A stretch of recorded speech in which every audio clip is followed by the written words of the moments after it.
నమస్కారం న్యూస్ 9 టీవీకి స్వాగతం. అవును, తమ సమస్యలు పరిష్కరించాలంటూ ఉద్యోగులు రోడ్డెక్కడంతో జగిత్యాల కలెక్టరేట్ ఒక్కసారిగా దద్దరిల్లింది. రేషన్ కార్డు పంపిణీ చేసి స్మార్ట్ కార్డులు అని చెప్పని మా సంజయ్ వంచిండు. స్మార్ట్ కార్డు వంచిందా మీరు? అదే అంటున్నాను. యువర్ వాయిస్ అంటే ఎందుకంటున్నా అంటే రేషన్ కార్డు అంటే మొత్తం అందరూ కుటుంబ సభ్యుల వివరాలు ఉండాలి. Vakeel Saab బోల్నా sir, ration card అంటే కుటుంబ సభ్యుల వివరాలు ఉండాలి. ఇప్పుడు ఆ స్మార్ట్ కార్డులు ఏదైతే ఉందో కేవలం కుటుంబ యజమాని పేరు ఉంది తప్ప వీళ్ళు ఎవరి పేరు తీసుకుంటారు.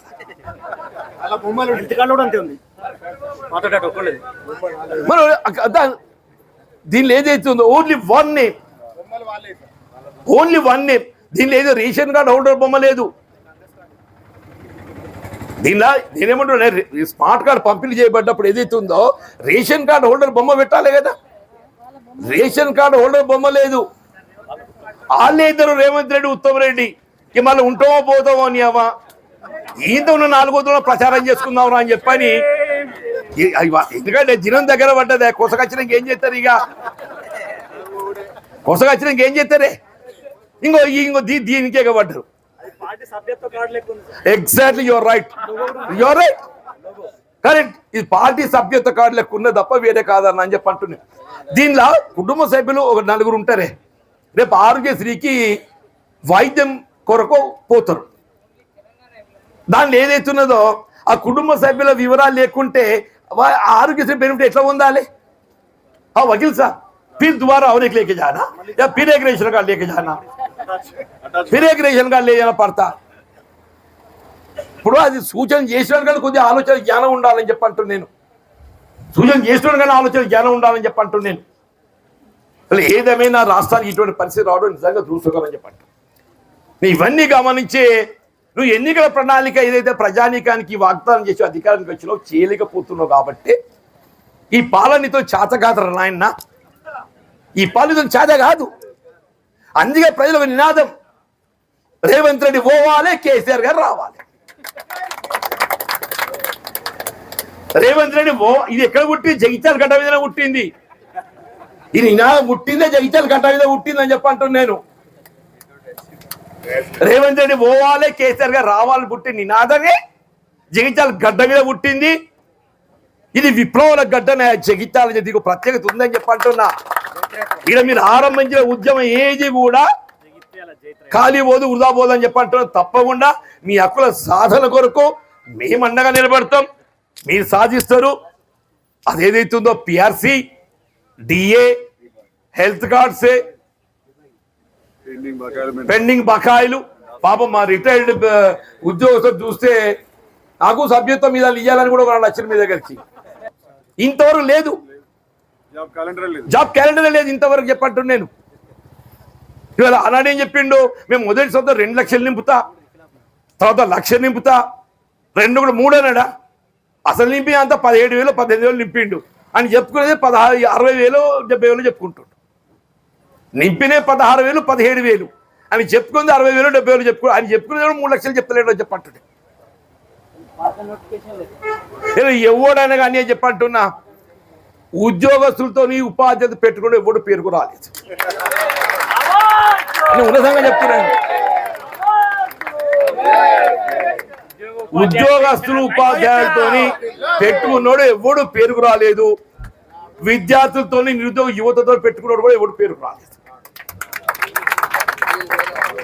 మోడీ అటువంటి జంజీని చూసి వణుకుతున్నాడు. మోడీ అటువంటి కూడా జంజీని చూసి వణుకుతున్నా అని చెప్పి అంటున్నాను. మరి ఇంకేందా? అదే అంటున్నాను. విద్యార్థులు నిరుద్యోగ యువతే లేకుండా తెలంగాణ లేదు. మరి వాళ్ళ గురించి ఆలోచన లేకుండా ఎట్లనే? అదోటి ప్రశ్నించడం దిమాఖీ నక్సల్ అంటే ఎవరు చదువు రావద్దు, వెనికి ఎవరికి చదువు రావద్దు. దయచేసి ఏదైతుందో జగిత్యాల గడ్డ దీనికి ఒక ప్రత్యేకత ఉన్నది. ఇది ఉద్యమాల గడ్డ. ఇక్కడ ఆరంభింపబడ్డాడుగా ఏ ఉద్యమం అయినా కానీ ఏదైతుందో తప్పకుండా మనం ఆశించిన ఫలితం పొందుతాం, మన హక్కులు సాధించుకుంటాం అనే ఒక విశ్వాసం వ్యక్తం చేస్తున్నాం. ఇలా మీరు భవిష్యత్తులో మీరు ఫస్ట్కు ఇక్కడ చేపడతారా లేక ఎక్కడ చేపడతారో మీరు ఎప్పుడు ఏ కాల్ ఇచ్చినా కానీ బీఆర్ఎస్ పార్టీ ఏదైతుందో it always stands with employees and teachers and students, unemployed youth, contracted outsourcing, retired employees, విద్యావంతులకు అందరు కూడా ఏదైతుందో తోడు నిలిచే పార్టీ బీఆర్ఎస్ పార్టీ. కేసీఆర్ గారి యొక్క నాయకత్వం చెప్పట్టు, బీఆర్ఎస్ పార్టీ కేసీఆర్ గారి యొక్క నాయకత్వం చెప్పట్టు. దయచేసి మాకు అవకాశం కల్పించిండ్రు. It's only we stand with you అని చెప్పడానికి మేమందరం కూడా ఏదైతుందో సంజయ్ గారు, వసంత గారు, మేమందరం కూడా ఏదైతుందో ఇక్కడ రావడం జరిగింది. మేము we express our concern solidarity with you.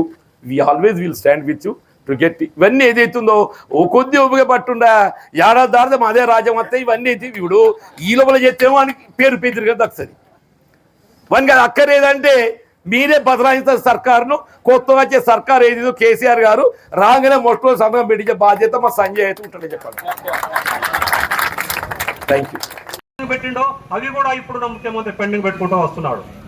మనం వారి మీద తగినట్టుగా మనం పరిశీలించాల్సిందే. ఎందుకంటే ఇప్పుడు రెగ్యులర్ ఎంప్లాయీస్ తో పాటు పెన్షనర్లు ఎంతో మంది ఇబ్బంది పడుతున్నారు. ఈ మధ్యన 3 సంవత్సరాల నుంచి రిటైర్ అయిన వాళ్ళకి డబ్బులు సరిగా రాకపోతే అప్పుడు మేము రిటైర్ అయినాడు ఒక నెల రోజులు ఆగితే అయ్యో మంచి ముగ్గురు స్టేజ్ మీద కూర్చున్నారు బండి మీద. మీ కింద అందరూ చాలా మంది పబ్లిక్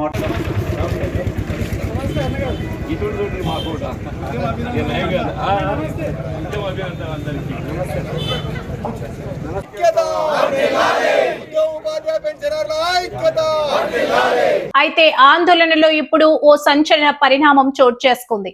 ఉద్యోగుల సెగను ప్రభుత్వానికి తాకించేలా ప్రతిపక్షం ఎంట్రీ ఇచ్చింది. అధికార పార్టీకి చెమటలు పట్టించేలా టిఆర్ఎస్ రాష్ట్ర కార్యదర్శి టి జీవన్ రెడ్డి, కోరుట్ల ఎమ్మెల్యే కల్వకుంట్ల సంజయ్, మాజీ జడ్పీ చైర్మన్ దావా వసంత సురేష్ ఉద్యోగుల ధర్నాలో ప్రత్యక్షమయ్యారు. ఉద్యోగులకు బంపర్ సపోర్ట్ ప్రకటిస్తూ మీ సమస్యలు తీర్చే బాధ్యత మాది, ప్రభుత్వం మెడలు వంచుతామంటూ నేతలు సంఘీభావం తెలపడంతో పాలిటిక్స్ ఒక్కసారిగా హిట్ ఎక్కాయి. అసలు జగిత్యాలలో ఏం జరుగుతుంది? ఉద్యోగుల ఆందోళనను అస్త్రంగా మలుచుకొని ప్రతిపక్షం వేస్తున్న భారీ పొలిటికల్ స్కెచ్ ఏంటి? ఈ షాకింగ్ ఎపిసోడ్ పై మా గ్రౌండ్ రిపోర్ట్. Let's watch. మరిన్ని తాజా వార్తల కోసం చూస్తూనే ఉండండి News9 TV.